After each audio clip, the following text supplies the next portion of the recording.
তোমরা কি জানো 2026 সালে বিশ্বকাপ হতে যাচ্ছে ইতিহাসের সবচেয়ে বড় বিশ্বকাপ।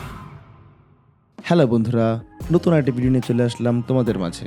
বন্ধুরা, ফুটবল ইতিহাসের বিশ্বকাপ মানেই হচ্ছে সবচেয়ে বড় টুর্নামেন্ট, কিন্তু 2026 সালের বিশ্বকাপ সেই ইতিহাসকেও আর অন্য পর্যায়ে নিয়ে যাবে। কারণ এটা শুধু আর একটা বিশ্বকাপ নয়, এটা একদমই নতুন যুগের শুরু।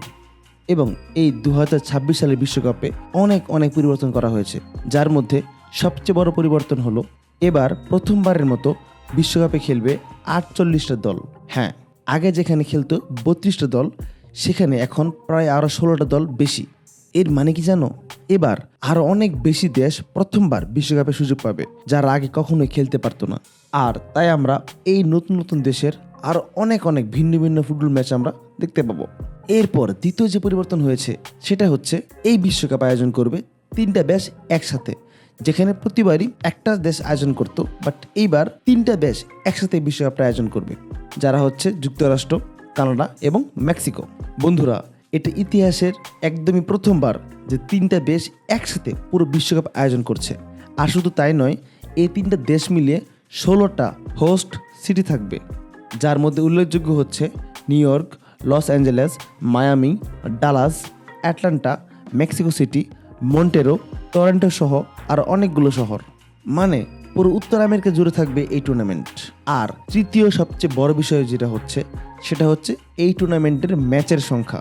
এই টুর্নামেন্টে মোট 104টা ম্যাচ অনুষ্ঠিত হবে, যেখানে আগের বিশ্বকাপগুলোতে ছিল 64টা ম্যাচ, কিন্তু এবার প্রায় 60% বেশি ম্যাচ অনুষ্ঠিত হবে।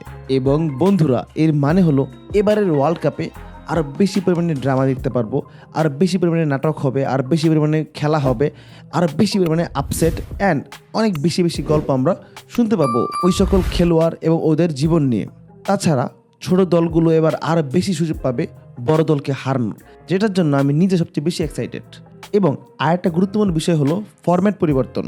এবার 48 দলকে ভাগ করা হবে 12টি গ্রুপে, এবং প্রতিটি গ্রুপে 4টা করে দল থাকবে। তারপর প্রতিটা গ্রুপ থেকে টপ টিমগুলো যাবে নকআউট রাউন্ডে। এই নতুন ফরম্যাট পুরো টুর্নামেন্টকে আরও অনিশ্চিত করে তুলবে। তাছাড়া এই বিশ্বকাপটা হবে প্রযুক্তি এবং ফ্যান এক্সপিরিয়েন্সের দিক থেকে সবচেয়ে উন্নত বিশ্বকাপ। VAR আর উন্নত হবে, স্টেডিয়াম হবে স্মার্ট, আর লাইভ ব্রডকাস্ট হবে আরও বেশি ইন্টারেক্টিভ। এবং তাই বলা যেতে পারে এবারে বিশ্বকাপটা হবে সবচেয়ে বেশি বড়, সবচেয়ে বেশি গ্লোবাল এবং সবচেয়ে বেশি প্রতিযোগিতামূলক। একজন সত্যিকারের ফুটবল ফ্যান হিসাবে এই ফুটবল বিশ্বকাপ তোমার জন্য এক নতুন ইতিহাস দেখার সুযোগ সৃষ্টি করতে চলেছে। সো আজকের ভিডিও এই পর্যন্তই। ভিডিও ভালো লাগলে অবশ্যই একটা লাইক করবে, এবং তুমি কোন দল সাপোর্ট করো তা অবশ্যই কমেন্টে জানাবে। আর এরকম নিয়মিত কন্টেন্ট পাওয়ার জন্য আমাদের চ্যানেলটা অবশ্যই সাবস্ক্রাইব করবে।